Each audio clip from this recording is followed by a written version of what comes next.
Hello everybody and welcome back to my channel, Mike's RC Review, on the second installation or part 2 of the update on the shock absorbers, now using the Proline big bore scalar shocks.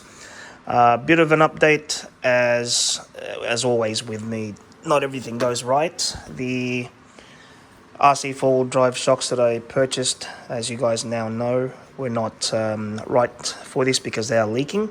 So I purchased the Pro Scalar big bore Proline shocks. Now, in doing so, I was thinking, okay, it's going to solve one problem, which is the leaks, which it has. As far as I can see, they are not leaking. They're very dry, which is as advertised because of the, I think the X-ring technology they say they've got. So it's very good when it comes to the leaking. The only problem is the actual spring rate that Proline came with. Now, the Proline shocks came with a single spring, which was a dual stage spring. I've actually packed them up, so I can't show you guys, but it's on the previous video if you're curious as to how they look like. But they're very, very soft. And the issue that I've got with the TRX4 Defender body is it is very, very heavy. The body itself is tipping the scales at roughly 2.5 to almost 3 kilograms, which is the problem when you've got soft shocks. So what I had to do was I had to hybridize these shock absorbers. As you can see, if you don't notice them already, the big elephant in the room is the springs are still blue, even though the shocks are now black. Very, very happy to say that this method actually worked. I didn't expect to do this, but once you're in modeling, like the the old connoisseurs of modelers say, get your modeling on. So I had to think outside the square, and instead of returning the Proline shocks, which would have been completely useless to me if I hadn't have thought about this and done this, I've now got something that actually works for me. So I've got the best of both worlds. I've still got the blue springs that I loved from the RC4 drive shocks, which I wanted to keep, and now that it's happened, I've kept them. So and then I've got the Proline shock absorbers, which is obviously something that I wanted as well because the tires are Proline and the wheels are Proline, so I wanted all that to be Proline. So just to give you guys a quick close-up of this and the way it's worked out. So as you can see there on that shock tower, it's a Proline, you can just make out the L. And then the King springs from RC4 drive, the dual springs. So the way I did that was obviously as you normally do with shocks. You disassemble the shock and then just put the spring in. So this works perfectly because what that's done now is because the springs on the RC4 drive one are stiffer, instead of using the Proline shocks, which even without the body on the Proline shocks with 100 weight oil and the adjustments all the way down to the maximum adjustment, so the maximum deflection or spring rate, it was still sagging around about that much, and that's without the body on. So once I put the body on, it was compressing so much that there was no shock travel left, and that's for the rear. The front was worse because I used lighter oil at the front. Without the body, it was already compressed this much. With the body on, there was absolutely zero, and I mean zero, shock rebound. So I'm scratching my head and I'm thinking, well, I can't return them now because there's oil in them.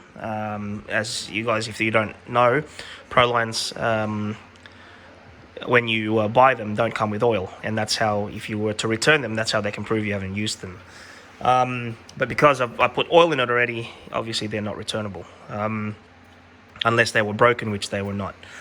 So upon doing the research, I was thinking, well, you know, I took apart one of the RC4 drive shocks, and it happened to be, I compared it to the actual spring rate on the Proline shocks, and then I was thinking, well, these blue ones are a lot stiffer. In fact, if I had to estimate, they'd probably be 50% stiffer over the Proline ones. Now the Proline ones are great if you're using it on a very, very light rig. I think if you look at the advertisement or the commercial they've got with Proline with these shocks, the big bore shocks, they use a skeleton type. I think it's a Toyota Hilux chassis. I think it's an SCX10 2 with no back, and it's just the front of the cab. So it's a completely light, very, very light rig. My rig is nowhere near light. It is absolutely heavy. Just the chassis itself already weighs 2.6, I think 2.7 kilos. And then you're adding another 2.5, 2.7 kilos on that. So you're around about just over 5 kilograms for this whole rig. But the way it works out now is I've got the shock. I've got all the shocks right. So these are filled with the 100 weight Losi oil, and these are filled with the 45 weight Losi oil. And I've got the balance set to where I've got just enough rebound, I've got just enough stiffness, and then I've got just enough spring rate in there dialed in. Now I'm no way, shape or form an expert in springs or shocks. I'm obviously feeling my way around this hobby as I progress through it. But the way I see it and the way it performed yesterday after I fit them, they are perfect. It's actually given heaps better performance. I can now drive the car or drive the vehicle at full speed without worrying that it's gonna tip to one side and I'm gonna do cartwheels. So I can drive it fast and bash it if I wanted to, not that I do. Or I can drive it slow and get the full articulation that I want from each wheel. Now obviously I can't show you now because the body's not on, so I'm going to put the body on, turn the vehicle on, so I can show you on the articulation mat that I use to test out things. So I'll turn on the transmitter, turn on the rig, then you hear the fan whir. Now for those of you who are curious as to why the fan is so loud, when I was using standard Traxxas diff lock servos and standard two-speed transmission servos from Traxxas, I had the BEC set to 6 volt. Now as soon as I changed them to TR4 Power HD servos, and that's the diff lock servos and the transmission servo, which are rated at 7.4 or it's 8 volt, I can switch the BEC to 7.4 volts on the Hobbywing Bluetooth app, which I did. And obviously in doing so you're using more power now, but you're gaining a little bit more speed out of the steering servo and a little bit more power, as you can hear. I'll press down on it. Okay, so a lot more power there using 7.4 volt settings on the Hobbywing app. But this is not about the servo, it's about the suspension and the travels. So with the body on, guys, as you can see, I will lift it. There we go. And this is a glass table, so it's solid. And if I let it go, okay, so it sags around about 2 centimeters or 1 centimeter at the back, and at the front it doesn't sag at all. So, and for rebound,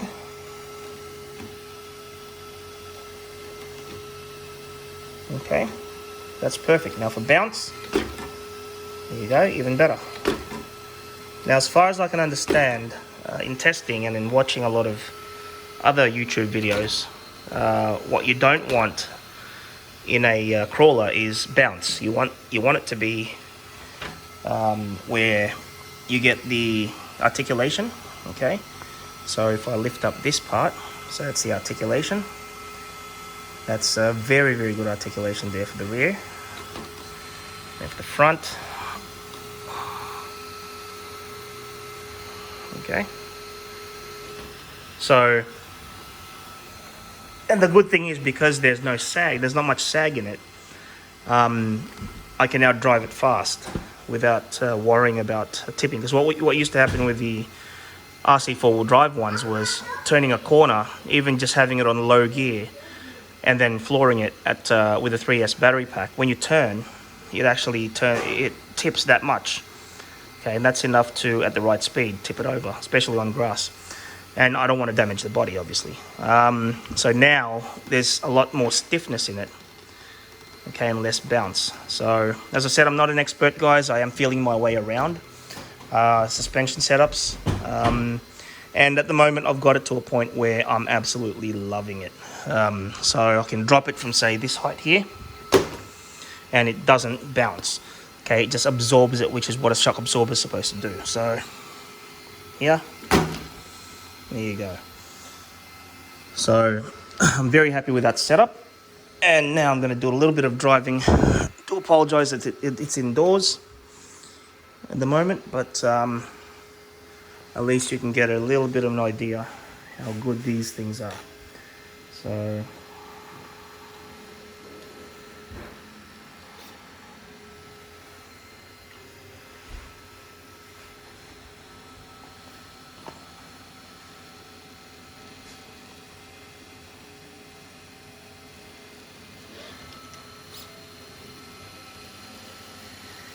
and this is with open dips.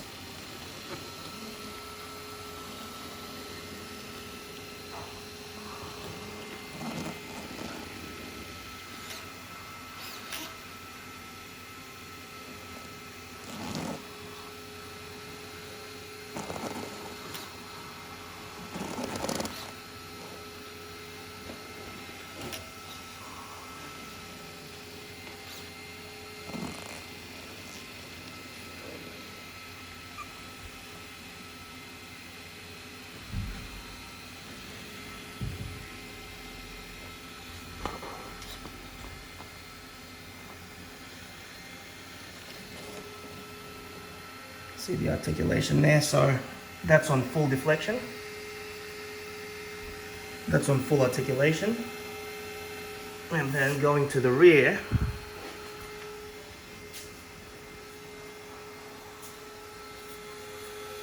that's on full travel as well, the left rear. Don't those shocks look good? And then that's on full as well, so everything's on maximum there. And I can still use the steering. There's still a lot of steering input there. Whereas on the RC4 drive one, as soon as I got to this position on this mat, I call this my articulation test mat. So as soon as I got to this position here, I had no steering left, because it would get to a point where you just couldn't steer it because there's just no give on the left-hand side front wheel. Okay, so now there's still enough height in the left hand, even though at maximum it's at maximum travel, there's still enough there to actually let me turn. Okay,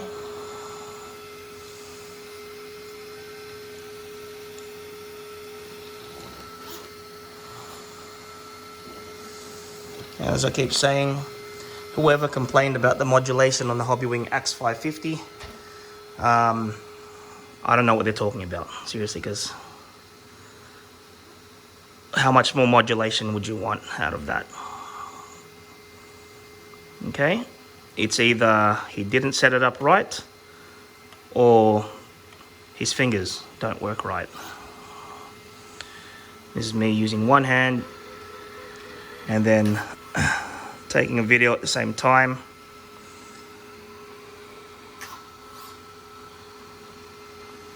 And talking at the same time.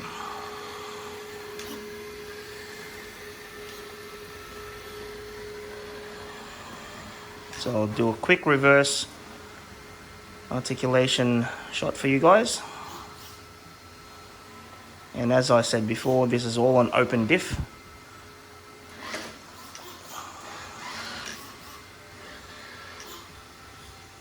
Excuse the driving there, guys. I'm not this much of a bad driver. It's just I'm obviously doing three things at the same time. Okay, so reverse up a little bit more.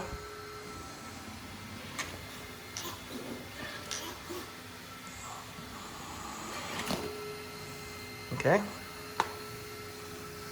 So So full travel again on everything.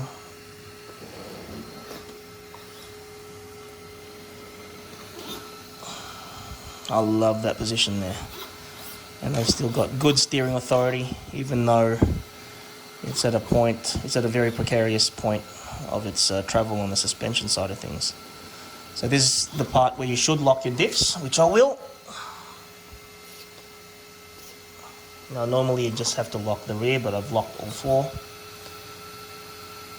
And just let you guys see how good of a crawl you can do with the diffs locked. There you go.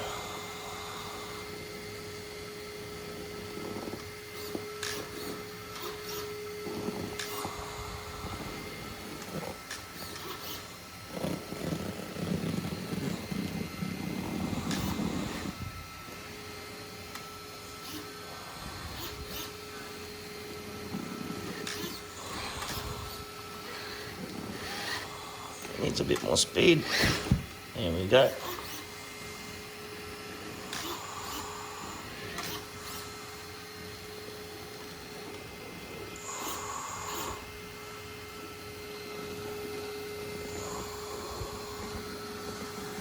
So without diff lock, that would have been a lot more of a harder task to do. I'll turn them off now. I'll open the diffs again. Okay.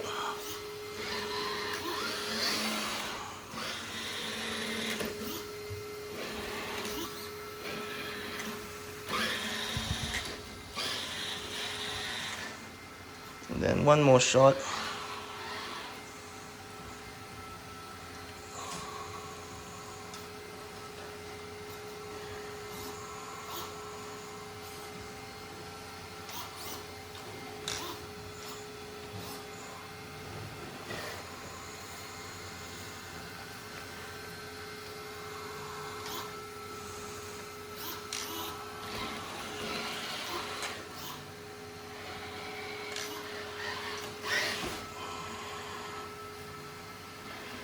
I'll do it from this opposite side now.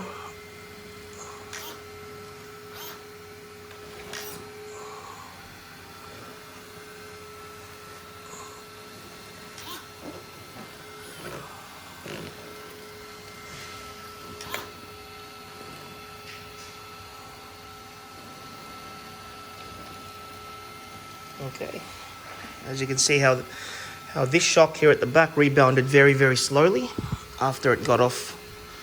So I'll repeat that. So notice how slowly this thing here rebounds.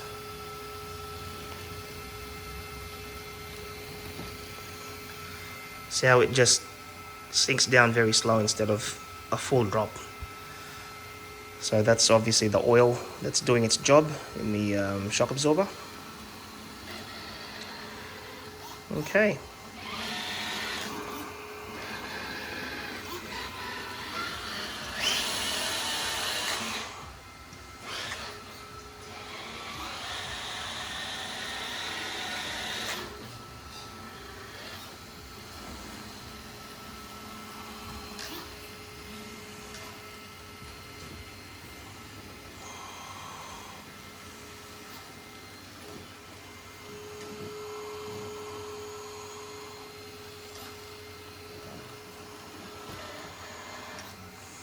It also goes to show how good the Traxxas TRX4 is in terms of how it was designed and built. Even though this is not, it's not a Traxxas truck anymore. A lot of the stuff in this rig has been changed. What remains to be Traxxas is the chassis, the drivetrain, and basically the overall driving mechanism is Traxxas still, but everything else has been changed. So there you go, guys. It gives you an insight on, you know, what, like they say, getting your modeling on. And obviously I had the parts to do it. In some cases where it becomes difficult is if I didn't have the RC4 drive shocks. Obviously I would have had to, because there would have had to have been shocks that I would have had to take off to replace. But in this case, I had a part that I could use. Now, in some cases, you have to do that. because I don't think a shock exists out there that can handle the weight of my setup as it is. I've tried obviously the Traxxas shocks. The standard shocks were good up to a point, but they didn't have the smoothness and the fluidity of these shocks. So it's a hybrid shock, as I said. So it's hybrid between the King spring springs, which they look awesome. At least now people still know it's an upgraded shock. And then when they ask me what it is, I'll just say it's a Proline King spring. So I'm going to conclude the video now, guys. Thank you so much for joining me, and thank you so much for joining me on my journey with these RC cars. I have nowhere near the experience nor the toys that RC Sparks has. But yeah, he's compiled his collection throughout a long time. So shout out to him. He does inspire me to make these videos, and he also inspires me to keep going with my RC hobby. And I'd like to thank you all you guys once again for watching my videos. And until the next time, stay safe, and I'll see you then. Cheers.